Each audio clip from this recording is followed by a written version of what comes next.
పాల్వంచ ప్రభుత్వ డిగ్రీ కళాశాలలో career guidance cell ఆధ్వర్యంలో సివిల్ సర్వీస్ పరీక్షలపై విద్యార్థులకు అవగాహన కార్యక్రమం నిర్వహించారు. కళాశాల ప్రిన్సిపల్ డాక్టర్ ఎర్నం చిన్నప్పయ్య అధ్యక్షతన జరిగిన కార్యక్రమానికి ప్రధాన వక్తగా సీనియర్ ఇండియన్ రెవెన్యూ సర్వీస్ అధికారి సాధు నరసింహారెడ్డి ఐఆర్ఎస్ హాజరయ్యారు. ఈ సందర్భంగా ఆయన మాట్లాడుతూ సివిల్ సర్వీసెస్ పరీక్షా విధానం, అవసరమైన పుస్తకాలు, గత విజేతల అనుభవాలను, వారు ఏ విధంగా సక్సెస్ సాధించారో వీడియోల ద్వారా విద్యార్థులకు అవగాహన కల్పించారు. సివిల్ పరీక్షలలో విజయం సాధించడానికి తెలుగు మీడియం అడ్డంకి కాదని, తాను కూడా గిరిజన ప్రాంతంలోని పాఠశాలలో తెలుగు మీడియంలోనే చదువుకున్నానని అన్నారు. విద్యార్థులు సమాజంలో జరిగే విషయాల పట్ల పూర్తి పరిజ్ఞానం కలిగి ఉండాలన్నారు.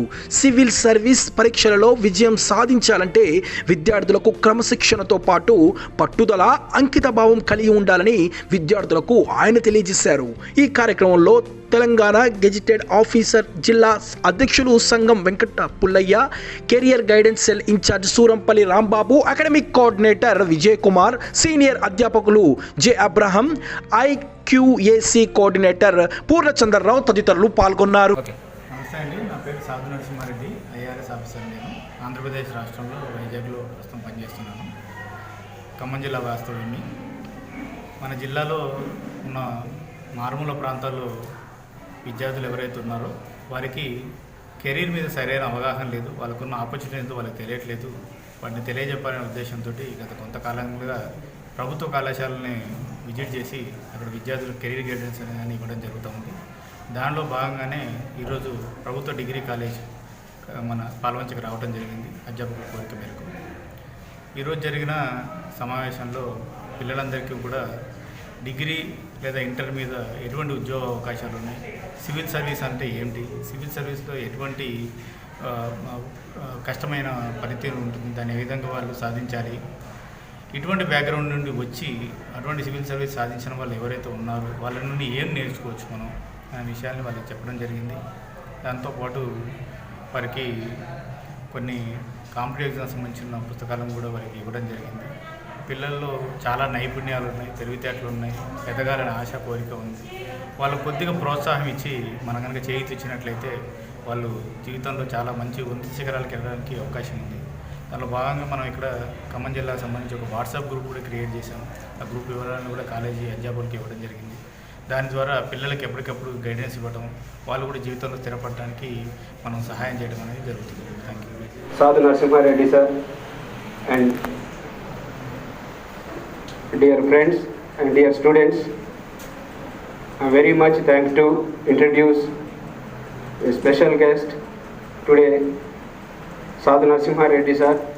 It's my pleasure to introduce sir, Sadhu Narasimha sir. Sir, Indian Revenue Services, IRS and CT and IT. Sir, date of birth is 12th June 1977. Sir, academic qualification BSc and Master in Arts. Sir, presently working,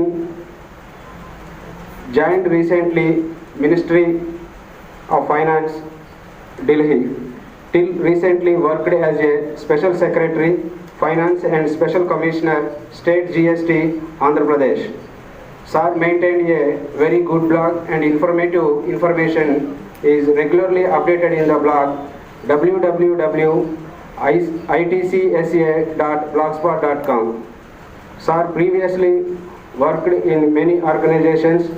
Previous work experience, sir worked as a lecturer in Government Junior College, Karepalli, Khammam District, Telangana State from February 2002 to August 2006. And sir achieved many awards and honors from different organizations like Sir award a special social service activities in both Telangana and Andhra Pradesh states. Received Swami Vivekananda Visishta Puraskar 2013 from the hands of Padma Bhushan Dr. C. Narayan Reddy Garu. And sir received Delhi Telugu Academy Udyoga Ratna Award 2019 from the hands of ex-governor of Tamil Nadu Sri K. Roshe Garu. Sir achieved many things like achievements are Sir studied KG to PG in Telugu medium and PG from Dr. B.R. Ambedkar Open University, Hyderabad. Sir authored Vijeta Competition Telugu medium books on yearbooks, Indian polity, economy, law set, etc. ఈరోజు ఇంత చక్కటి కార్యక్రమం నిర్వహిస్తున్నందుకు అందరికీ కూడా ప్రత్యేకంగా ధన్యవాదాలు తెలుపుకుంటూ ఒక సివిల్ సర్వీస్ ఆఫీసర్ మన కళాశాలకు వచ్చి ఏజెన్సీ విద్యార్థుల్ని అవేర్నెస్ తీసుకురావడం కోసం మనం పిలిచిన వెంటనే సార్ చాలా పనులు ఉన్నాయి, అయినప్పటికీ మన కోసం వచ్చి ఈరోజు ఒక చక్కటి లెక్చర్ ఇస్తున్నందుకు ప్రత్యేకంగా సార్ని కళాశాలకు హృదయపూర్వకంగా ఆహ్వానిస్తున్నాం సార్. యాక్చువల్గా ప్రాపర్ సార్ది కాకినాడ, ఖమ్మమే. కాకినాడలో చదువుకొని అక్కడి నుంచి ఇటు వచ్చి ఖమ్మం నుంచి సార్ బ్యాక్గ్రౌండ్ కూడా తెలుసు మనకి. సార్ వాళ్ళ బంధువులు కూడా నాకు అందరికీ పరిచయం. నాకు మార్నింగ్ ఇట్లా నేను ఒక స్టేటస్లో సార్ ఫోటో పెడితే వరంగల్ నుంచి కాల్స్ వచ్చాయి. సార్ ఎలా తెలుసు అంటే ఒక ప్రోగ్రామ్ చేస్తున్నాం అని చెప్తే, మీరు యూట్యూబ్ ఓపెన్ చేసినా ఛానల్స్ మామూలు చేసినా కానీ సాధు నరసింహారెడ్డి గారు అంటే బ్రహ్మాండమైన ప్రొఫైల్స్ ఉన్నాయి. సార్ ఒకటే చెప్తారు, తెలుగు మీడియం విద్యార్థులు అయినప్పటికీ సివిల్ సర్వీస్ని ఈజీగా సాధించవచ్చు. ఫస్ట్ నుంచి అప్ టు పీజీ వరకు తెలుగు మీడియంలోనే చదువుకున్నారు. తర్వాత సివిల్ సర్వీస్ ఎగ్జామ్లో ఇంగ్లీష్లో అయినా కానీ తెలుగులో అయినా రాసుకోవచ్చని ఒక భావంతో సివిల్ సర్వీస్ సాధించారు. కాబట్టి ఇలాంటి వాళ్ళని మనం ఎగ్జాంపుల్గా తీసుకోవాలి.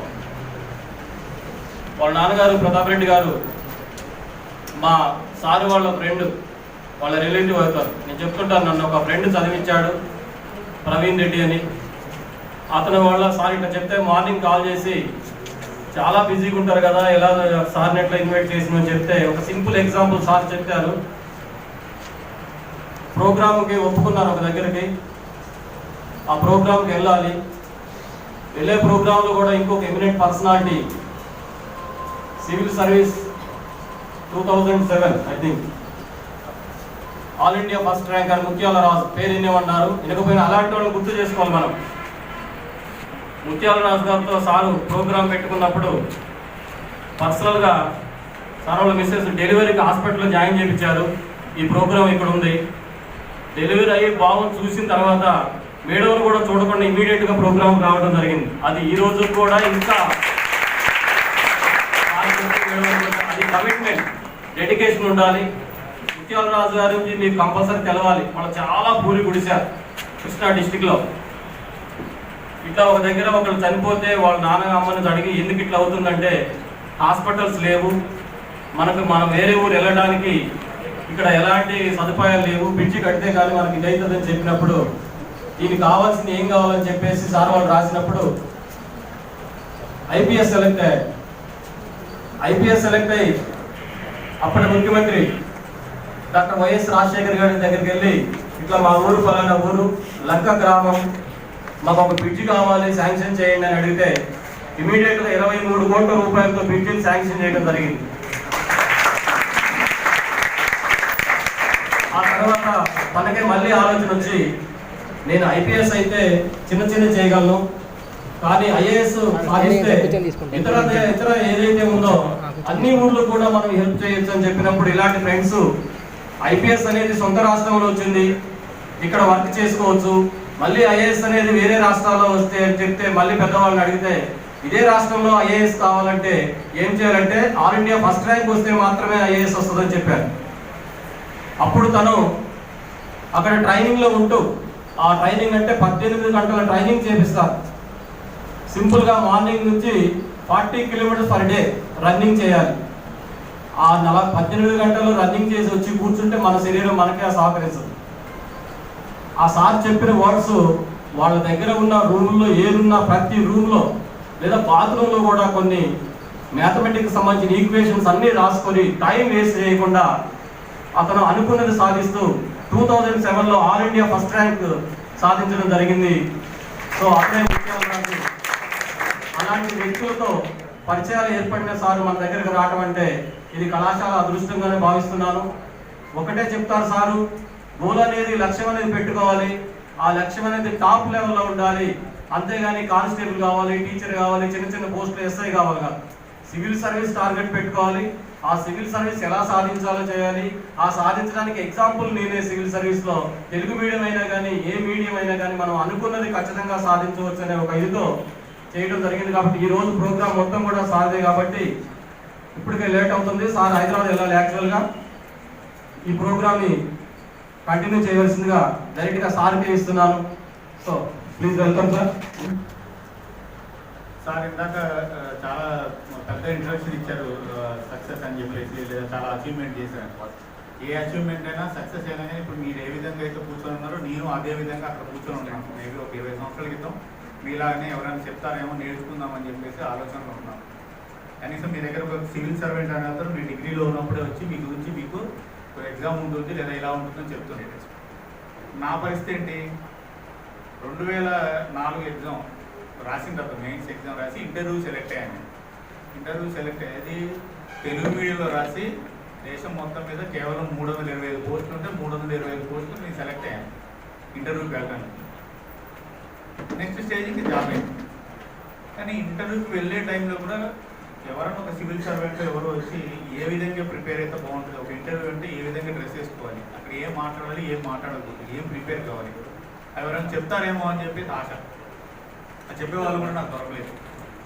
అందువల్ల ఏమైంది, ఆ ఇంటర్వ్యూ సరిగ్గా చేయలేకపోయాను. మళ్ళీ నెక్స్ట్ సెలెక్షన్ రావడానికి నాకు 2 years పట్టింది. 2006లో మళ్ళీ సెలెక్ట్ అయ్యాను నేను. అంటే 2 సంవత్సరాల టైం నాకు వేస్ట్ అయింది. 2 సంవత్సరాల టైం అంటే అప్రాక్సిమేట్గా 730 రోజులు. 730 రోజులు ఇంటూ 24 hours వేసుకుంటే అప్రాక్సిమేట్గా 15,000 గంటలు. ఎవరన్నా నాలాగా వచ్చి ఒక 2 hours కనుక చెప్పుకుంటే నాకు 15,000 గంటలు సేవ్ అయ్యేది. సో నా ప్రయత్నం అది. మీ అందరికీ కంబైన్డ్ ఇక్కడ ఉన్న వాళ్ళందరికీ 15,000 వేసుకోండి, కొన్ని లక్షల గంటలు సేవ్ అవుతాయి నా 2 hours లేదా 3 hours ప్రయత్నం వల్ల. అది నా ప్రయత్నం. దాన్ని ఎంతవరకు యూజ్ చేసుకుంటారనేది మీకు చెప్తుంది. కింద ఒక బ్లాగ్ ఇచ్చారు సార్ చెప్పారు ఇందాక. మీరు ఎలాగో వెబ్సైట్ అది చూస్తుంటారు కాబట్టి ఆ బ్లాగ్ ఎప్పుడైనా సెర్చ్ చేసి చూడండి. దాంట్లో ఈ ఎగ్జామ్ సంబంధించిన మెటీరియల్ అంతా ఉంటుంది.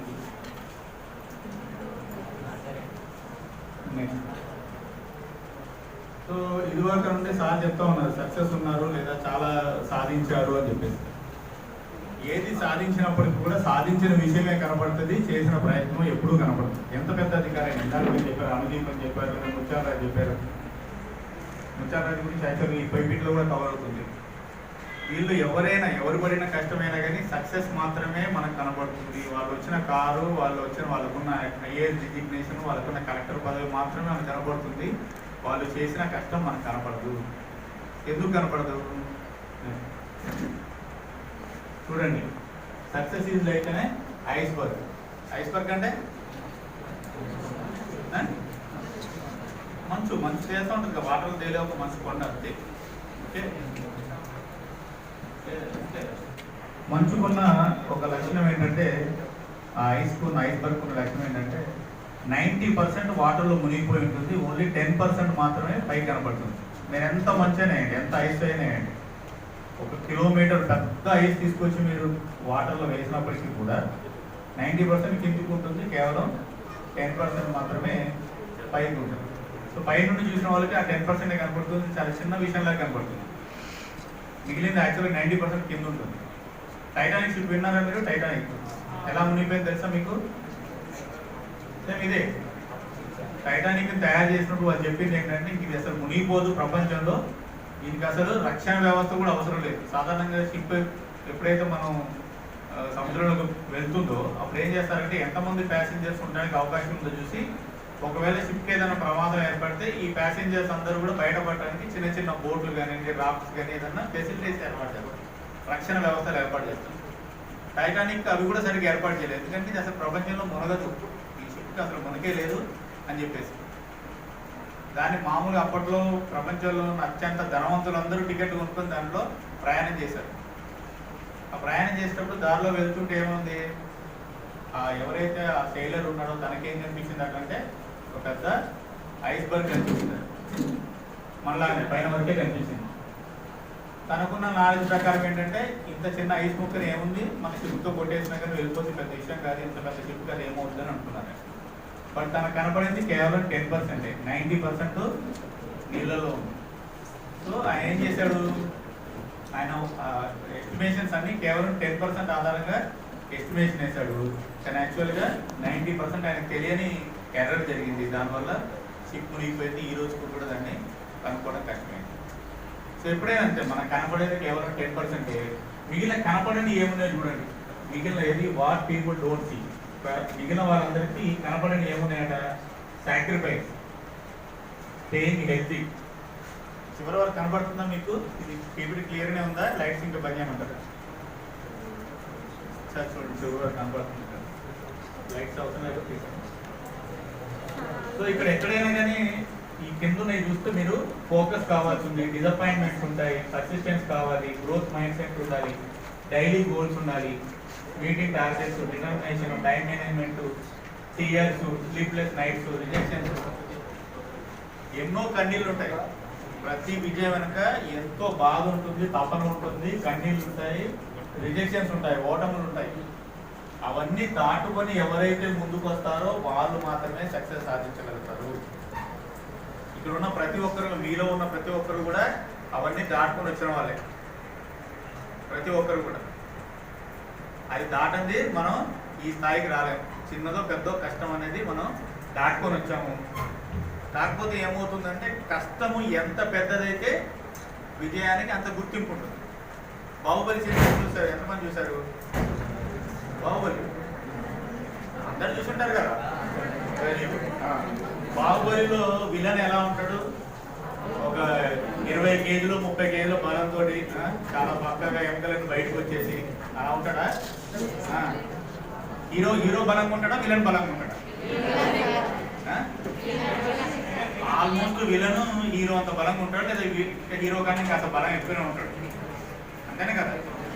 ఎందుకంటే బాహుబలి 2లో బాహుబలి చంపే సమయానికి విలను వాళ్ళ నాన్నతో ఫైట్ చేస్తుంటాడు, మళ్ళీ వీటితో కూడా ఫైట్ చేస్తుంటాడు ఈక్వల్గా. వాడి డబుల్ ఏజ్ అప్పటికి. మరి వీడు కూడా పెద్దోడు అయింది కదా, 30 ఏళ్ళు వచ్చేంత వరకు వాడు 60 ఏళ్ళ వయసు వచ్చింది. 60 ఏళ్ళ వయసులో కూడా అంత ఈక్వల్గా ఫైట్ చేస్తాడు, అంత బలమైన విలను. సో బాహుబలికి ఎప్పుడు క్రేజ్ వస్తుంది? ఒక సన్నడి వ్యక్తితోటి, బలం లేని వ్యక్తితో ఫైట్ చేస్తే క్రేజ్ రాదు. బాహుబలి ఎప్పుడు హీరో అవుతాడంటే తనకన్నా బలమైన వాడిని ఓడించినప్పుడు హీరో అవుతాడు. మనం కూడా అంతే, మనకన్నా బలమైంది మిగిలిన వాళ్ళు చేత కాదు అనుకున్నది, మేము సాధించలేదు అనుకున్నది మనం సాధించామనుకోండి, అప్పుడు మన హీరోలు అవుతాం. ఈ సివిల్ సర్వీస్ ఎగ్జాము, ఇంకో ఎగ్జాము ఎందుకు చెప్తున్నాం మనం వాటి గురించి? ఐఐటీలో వచ్చింది లేదా సివిల్స్లో వచ్చింది ఎందుకు చెప్తున్నాము? కొన్ని లక్షల మంది రాస్తే కేవలం కొన్ని 10 మందో 100 మందో సెలెక్ట్ అవుతున్నారు కాబట్టి అందరితో సాధ్యం కాదు, కొద్ది మందికే సాధ్యమైంది కాబట్టి వాళ్ళు హీరోలు అయ్యారు. మనం కూడా పెద్ద లక్ష్యాన్ని సాధించినప్పుడే మనం పెద్ద హీరోలు కావడానికి అవకాశం ఉంది. ఓకే, సో లక్ష్యాన్ని ఎప్పుడైనా అందుకనే పెద్దది పెట్టుకోండి. సో ఇది సివిల్ సర్వీస్ ఎగ్జామ్ గురించి మనం అవేర్నెస్ అని చెప్పుకున్నాం. దాంట్లో ఇది వరల్డ్లో 10 టఫెస్ట్ ఎగ్జామ్స్లో ఇది ఒక టఫెస్ట్ ఎగ్జామ్. ప్రపంచంలో 10 కష్టమైన ఎగ్జామ్స్ ఏమైనా ఉన్నాయంటే ఆ 10 కష్టమైన ఎగ్జామ్స్లో సివిల్ సర్వీస్ ఎగ్జామ్ అనేది ఒక కష్టమైన ఎగ్జామ్. ఓకే, యూపీఎస్సీ ఎగ్జామ్ గురించి చూద్దాం ఒకసారి. సివిల్ సర్వీస్ ఎగ్జామ్ ఎలా తప్పుకుంటుంది. నెక్స్ట్ ఇది నా తర్వాత ఎగ్జామ్, నేను 2005 మెయిన్స్ రాసిన.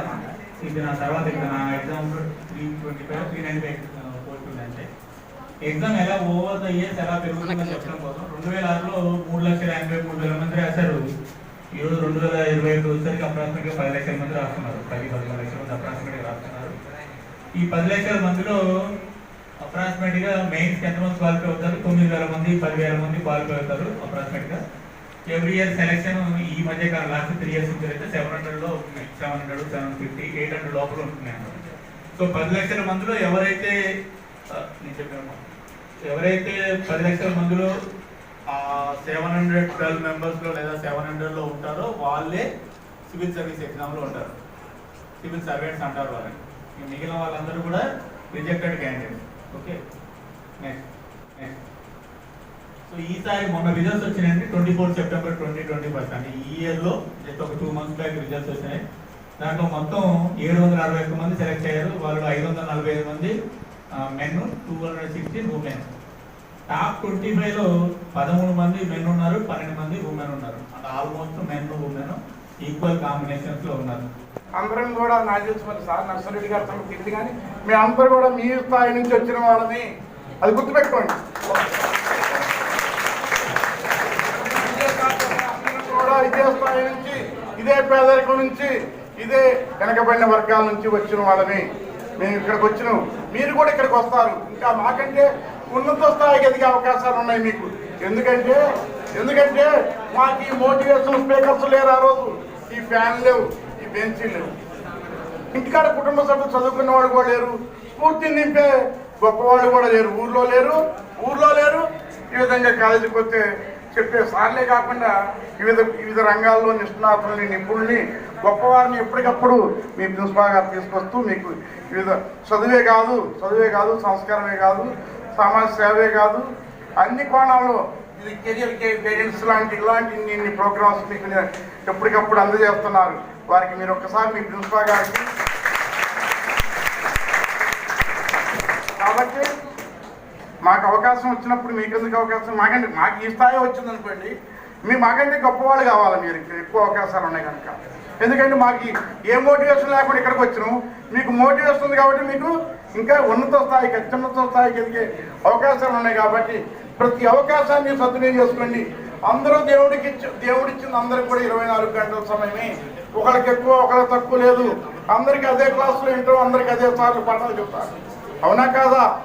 మరి అందరూ అదే విధంగా వినాలి, అందరూ అదే విధంగా కష్టపడి ఆ సమయాన్ని సద్వినియోగం చేసుకున్నట్టయితే తప్పనిసరిగా మీరు అందరూ గొప్పవాళ్ళు అవుతారు. మీరు ఏదో రంగంలో నిష్ణాతులు అవుతారు. అందరూ ఐఏఎస్లు, అందరూ ఐఆర్ఎస్లు, ఐపీఎస్లు అని కాదు అక్కడ అర్థం. అందరూ మీరు తర్వాత తెలుసుకునే అవకాశాలను బట్టి మీరు అందరూ కూడా అత్యున్నత స్థాయికి అవుతారు. ఫస్ట్ నాలెడ్జ్ ఎప్పుడైతే ఎక్వైర్ చేసుకుంటారో, మంచి క్వాలిఫికేషన్స్ ఎప్పుడైతే పొందుతారో, తర్వాత మీరు నిర్ణయం తీసుకుంటుంది సాఫ్ట్వేర్ పోదామా, లేకపోతే రేపు మీరే ఒక ప్రజాప్రతినిధి, ఎమ్మెల్యేనో, మంత్రి గారు కావచ్చు, ఎటువంటి కావచ్చు. దానికి అర్థం పెద్ద ఇంజనీర్స్ కావచ్చు, పెద్ద డాక్టర్లు కావచ్చు. ఏ రంగమైనా ఎదిగే అవకాశం ఉంది. బాధ సమాజంలో ఎందుకు విద్యార్థులు సరైనటువంటి అవకాశాలు నాలాగా పొందలేకపోతున్నారు అనేటువంటి ఒక యాగని, ఒక బాధ ఆయన్ని ఈరోజు మన మధ్యలోనికి నడిపించింది. That is the first point you have to recognise. ఒక సక్సెస్, ఒక నాలెడ్జ్ ఉండటం వేరు, నాలెడ్జ్ని పంచటం వేరు. Though he is an IRS officer, but he is able to prepare some scripts. వారు తయారు చేసిన క్లిప్స్ ఎంత ఇక్కడ మనకు ప్రజెంట్ చేసిన టైం కొంచెం సేపు. సో ఒక థాట్ ప్రొవొకేషన్ తోటి ఏ పాయింట్, ఏ క్లిప్ తయారు చేసి ఏ పాయింట్ ద్వారా విద్యార్థులను ఇన్స్పైర్ చేద్దామన్నటువంటి ఆలోచన విధానం really on behalf of this family of this college and entire about the children, really heads up, sir. So really your intention is significant. ఒక మంచి ఎవరో అక్కడ మాట్లాడేది ఒక మంచి లక్ష్యంతో, ఒక మంచి సంకల్పంతో, ఒక మంచి ఇంటెన్షన్ తోటి మనం చేసే పనులు ఎప్పుడు సక్సెస్ అవుతాయండి. Certainly, either these children explain their views, they are blindly the inherent views they may be, but ఇది ఖచ్చితంగా ఫ్రూట్ఫుల్ అవుతుందని. So on behalf of the principal and in particularly on behalf of the career guidance of this college, the in charge of the department physical science head department Rambabu garu, and also the other faculty members, we extend. It's not a formal thanks to you, and so many people are coming to this college having some lectures, but today is something different. You all the way you are coming to the institution for a holy intention. On behalf of this entire family, we are very much thankful to you. And now I request, as a token of love and affection, I invite our staff members, and also I request the principal also to felicitate as a token of love and affection on behalf of the entire family of this college. Sir, please accept, is it just a token of love of this college? So I request our Gazetted Officers Association President Venkata Pullai Garu, please join this felicitation program. So now I request today's chief guest to help.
Okay, happy birthday.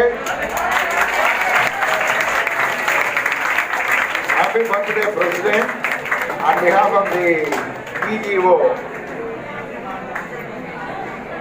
Association.